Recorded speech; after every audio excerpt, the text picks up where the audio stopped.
믿음의 요소로 천사를 섬긴다. 히브리서 13장 2절의 말씀입니다. 나그네를 대접하기를 소홀하지 마십시오.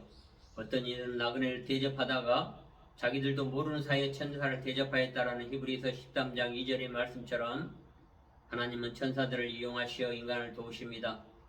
우리의 투명한 마음을 가짐으로써 매 순간 그의 적절한 생각을 낳는 것, 즉 하늘에서 계신 우리 아버지의 이름이 거룩히 빛나게 하시옵소서. 우리의 삼일체 하느님으로부터 창조적인 생각이 이 땅으로 드러나도록 하는 것이 얼마나 멋진 일인지 한번 보십시오. 우리는 회개하는 그 속에서 아름다움을 볼 수 있게 하는 것입니다. 그러므로 우리는 이것이 어떻게 창조자의 자세가 가능할까요? 그것은 우리의 은총을 통한 온전한 마음, 심리를 통해서입니다. 마음 자체가 스스로 생각함으로써 그것을 바탕으로 끊임없이 일을 만들 이 마인드가 엉망으로 만드는 것이 아니라 마음을 투명하게 함으로써 진리가 빛나고 빛이 이 땅에 우리의 주님이 드러나는 것입니다. 거하게 하는 것입니다. 사랑을 표현이 드러나게 하는 것입니다. 그래서 첫 번째 우리는 이 머리를 통해서 옵니다. 이 머리를 생각에 앞서 어떤 것이 또 있습니다. 그러나 움직이고 있는 것이 무엇인지에 대해서 우리는 첫 의식 속에서 통해서 해야 됩니다. 이 가슴의 의식을 통해서 더 깊은 우리는 엄청난 민주화의 과정에서 많은 수치심, 두려움, 독재자들, 군부로부터 많은 탄압과 폭행, 살인 이런 것들을 받음으로써 엄청난 이 가슴에 그 분노가 쌓여 있는 것입니다. 상처가 있는 것이죠. 그런 의식적인 생각을 통제하는 생각이 하늘의 디자인을 통해서 통제되고 정사적인 통제에 의해서 이루어져야 하는 것입니다. 천사가 우리를 섬김으로써 우리가 그러한 생각을 완전하게 형태로 갖출 수 있는 것, 임하고 뒤에 하나님의 형상의 온전한 은총의 온전함으로 우리는 왕과 여왕으로서의 사목을 할 수 있도록 우리는 거듭 드러나야 하는 것입니다. 어떤 사람들은 성령을 거듭남을 해서 불이 틀어나가서 뭘 한다고 하는데 그 사람들은 이 머리로 하는 것입니다. 체화되지 않는 성령이 거듭나는 것은 물 세례를 받았기 때문에 이미 성령이 함께 여기에 있는 것이에요. 성령은 불러오는 게 아니라 고요한 가운데에서 물러오는 거예요. 물이라는 것은 상징으로 진리인 거예요. 의식이 진리로 가득 찼을 때 성령이 거듭 드러나는 겁니다. 어디 뜬금없는 환경에서 오는 게 아니에요. 바위 같은 데서 들어오는 게 아닙니다. 바람처럼 조용한 가운데 성령이 거듭 드러나는 것입니다.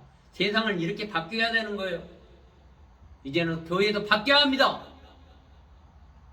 우리는 이 세상의 조작자에 의해서 많은 목회자들이 조작을 합니다. 투명한 마음이 있음으로써 그러나 내려놓고 조작의 마음을 내려놓고 전사로서 워리어로서 말합니다. 성령에 대해서 알지도 못하면서 떠들지 마십시오. 붕이라고 뭐로 하고 자빠져 있는데 가보십시오. 거기에 성령이 있는지. 왜? 초점이 잘못되어 있기 때문에 안 되는 거예요. 성령은 물러오는 겁니다. 진리를 통해서 가슴을 통해서 사랑이 전달될 때 거기에 성령이 거듭 드러나는 것입니다. 그들은 하나님의 형상도 모르고 창조의 과정도 모르는 사람들이 자꾸 수천 수백 번 이 붕에 성령의 거듭남 해보세요. 되나? 저희는 조문 목사에게 저도 그렇게 말을 했습니다. 분명히 그런 인식을 했어요. 그래서 우리는 물 세례로 이미 받았기 때문에 은총이 우리 안에 가득 차 있는 것입니다. 그래서 투명한 가슴이 있음으로 해서 하늘의 천국이 이 땅에 내려오는 우리의 창조자의 자세로서 흐름을 바뀌도록 합시다. 그러므로서 사랑으로 성숙한 짐을 지어라. 창조로 깨어나라. 오케이. 나는 깨어났다. 창조로 깨어났습니다. 그러므로 지금 현재 고요함 속에서 아름다움을 경험하는 자에 대해서 이렇게 서비스하는 예배에서 우리의 주님과 만나게 되는 것입니다. 교제하는 것입니다. 우리의 주님은 불같이 지진이 막 터지고 하는 데서 오는 우리 주님은 맞습니다. 폭풍과 칠 때 오는 거 아닙니다. 고요해질 때 우리 주님이 나타난다고 말합니다. 우리는 진실로 진심으로 믿음을 지니며 우리 자신을 그리스도의 재림을 준비시키게 합니다. 당신은 어떤 스토리로, 승리의 스토리로 삶을 살고 있나요? 목회자 여러분, 당신들은 무엇으로 살고 있나요? 지금 현재 고요함 속에서 아름다운 마음을 겸하는 것이 실한가요? 우리는 다 모든 사람을 깨울 수 없어요. 죽어있는 사람, 그런 사람들에게, 생명이 없는 사람들에게 굳이 이야기할 필요가 없어요. 그러나 우리 목사님들은 길거리에 다니면서 지하철역에서 시켜요. 뭐 성도들에게 뭐 하라고. 예, 오직 예수지. 예수는 그렇게 오지 않습니다. 고요한 가운데 내가 묵도하고 묵상하면서 이렇게 서비스를 하는 동안 성령이 함께 나의 가슴을 통해서 드러나는 겁니다. 그러므로 우리는 승리의 스토리, 당신이 현재 고요함 속에서 우리의 주님과 함께 아름다운 마음으로 경험하는 것이 진실하게 원한다. 이 깨어있는 습관에 의해서 그대로 표현할 수 있는 곳에서 현재 고요함 속에서 아름다움을 경험하고 창조로 깨어있는 과정에 비록 그 자신의 땅에서 명예를 갖기 위해서 명예에 관한 불문율에 좀처럼 배반하지 않지만 힘과 책략을 통해서 계획을 이루려 시도합니다. 인간들이 그러한 짓을 하죠. 지금 현재 고요함 속에서 아름다움을 경험하기보다는 상처가 우리가 올라온다. 우리는 대부분 다 어떤 온전함의 상처, 하나님의 사랑 안에서 왕은 온전함 속에서 존귀함으로 오는 것입니다. 존귀함. 그러므로 우리는 가끔 그러한 것을 시도합니다. 지금 현재 고요함 속에서 존귀함의 아름다움을 경험하고 돌보는 자의 우리가 온전함이 없는 사람들이 상처가 올라오면 바라보며 가끔 순교나 스스로 질식시키거나 또는 궁극적으로 그들이 돌보거나 걱정하는 대상을 삼켜버리는 행위를 하도록 유혹을 받습니다. 그렇죠? 자탈적인 것을 합니다. 우리는 고요함 속에서 사랑으로 정체성을 회복해 갑시다. 그러므로 우리는 나의 참 정체성을 회복하는 입장에서 왕으로서 왕 중에 왕을 섬기면서 왕 중에 왕의 우리의 주님이 고요한 가운데 오는 것을 알아참을 통해 우리가 성숙하게 바라봅시다. 우리는 고요한 알아참을 통해 재난의 압력이 있지만 사역하는 그리스도의 대사인 사도들이나 목회자들이 순수한 마음으로 알아차리도록 합시다. 이 묵도와 묵상하며 사고하는 것을 통해 말씀과 사랑으로 섬기며 우리 모든 믿음과 인내를 불러일으키도록 합시다. 성경 말씀은 사마리아인에게 선교를 수행했던 빌립에 관한 이야기가 나오는 것이 있습니다. 사도행전 8장 4절부터 25절의 말씀을 잘 숙고하시기 바랍니다. 그러므로 사도행전을 여러분들이 잘 읽어보시고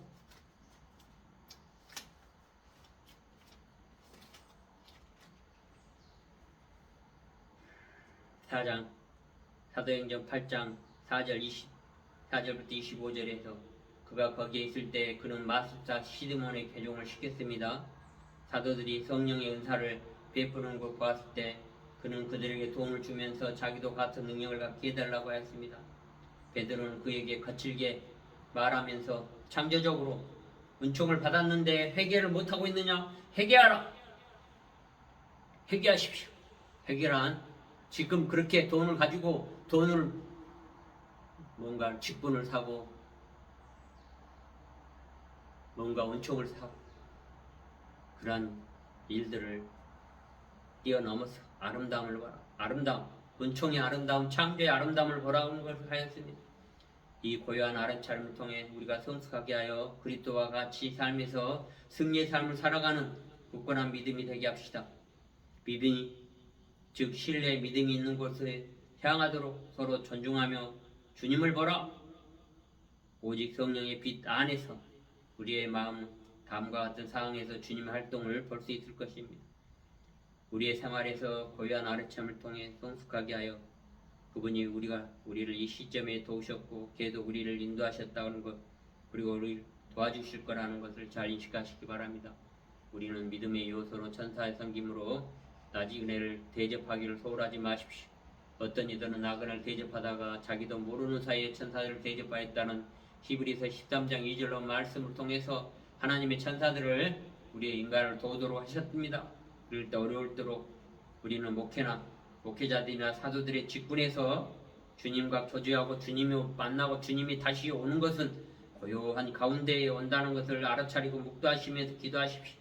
골방에 들어가서 기도하라고 했습니다. 안식일날 골방은 어떤 우리가 말하는 형태적인 골방이 아닙니다.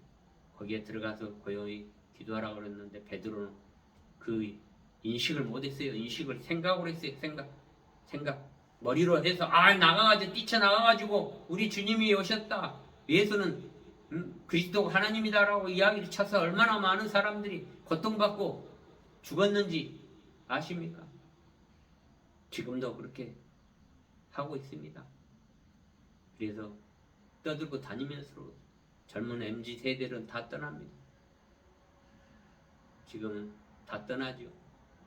2000년 전에는 로마로부터 학살을 당했지만 지금은 떠나요. 떠납니다.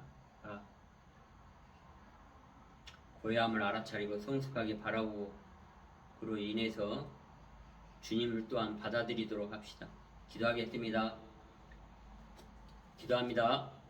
주여 우리에게 주님 축복 주시옵소서. 온갖 혼란과 갈등과 전쟁을 견디게 하시고 스스로 우리의 목회자들의 책임을 받아들이고서 서비스할 수 있도록 하시옵고 사랑이 진리와 생명이 우리의 성령으로 거듭 드러난다는 것은 진리로 드러나는 것이라는 걸 인식할 수 있도록 하시옵고 세상은 많은 조작에 의해서 조작을 하는 자들에 의해서가 지탱되고 정치적으로 조작하고 있는 조작자들에 의해서 우리가 지배를 받고 있습니다. 그 지배를 빨리 떨쳐내시고 우리가 분명하게 투명한 가슴이 있는 사랑으로 하늘로부터 땅으로 내려오는 창조적인 생각으로 그러므로 창조의 흐름을 가지고서 우리가 묵상하고 사고함을 통해서 말씀을 사랑 안에서 섬기며 우리 모든 믿음과 인내를 불로 일으켜 세워서 물로 다스릴 수 있도록 함께 합시다.